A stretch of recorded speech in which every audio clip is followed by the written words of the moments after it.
Shalom. Kita bertemu lagi di acara Infinity Ministry. Kita akan membahas tentang pemurnian hidup kita menjelang kedatangan Tuhan kedua kali.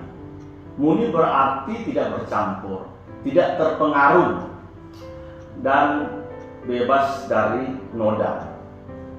Hidup kita sebenarnya harus murni di hadapan Tuhan. Kalau kita melihat di dalam Maleakhi 3 ayat 2 dan 3, bahwa sebelum kedatangan Tuhan yang kedua kali, Tuhan memurnikan orang Lewi, Tuhan memurnikan orang Israel, supaya mereka itu, hidup mereka itu murni, seperti emas, perak. Itu yang luar biasa. Nah, kita melihat bahwa pemurnian itu sebenarnya datang dari Tuhan, memurnikan kita. Tapi sesudah kita hidup dengan Tuhan, Tuhan mau juga kita berubah, tidak hidup lagi bercampur dengan dunia ini, seperti yang terdapat di dalam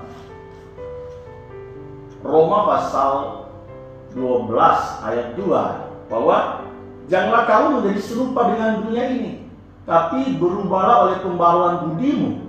Jadi kita harus berubah, tidak bercampur lagi dengan kehidupan yang duniawi, yang tidak menyenangkan Tuhan.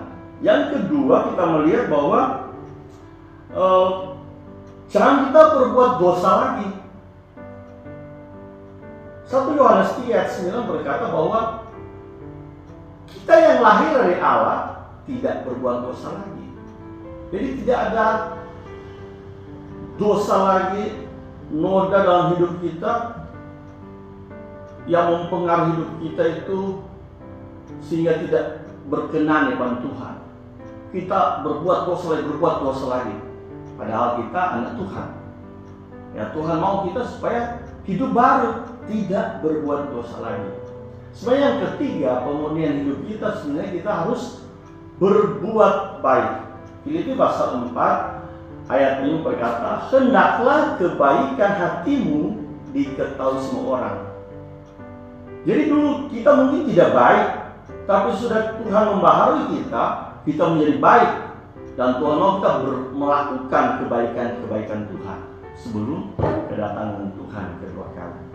Dan firman Tuhan ini mengubahkan dan memulihkan kita supaya hidup kita murni di hadapan Tuhan untuk menantikan kedatangan Tuhan kedua kali. Amin firman Tuhan. Salam.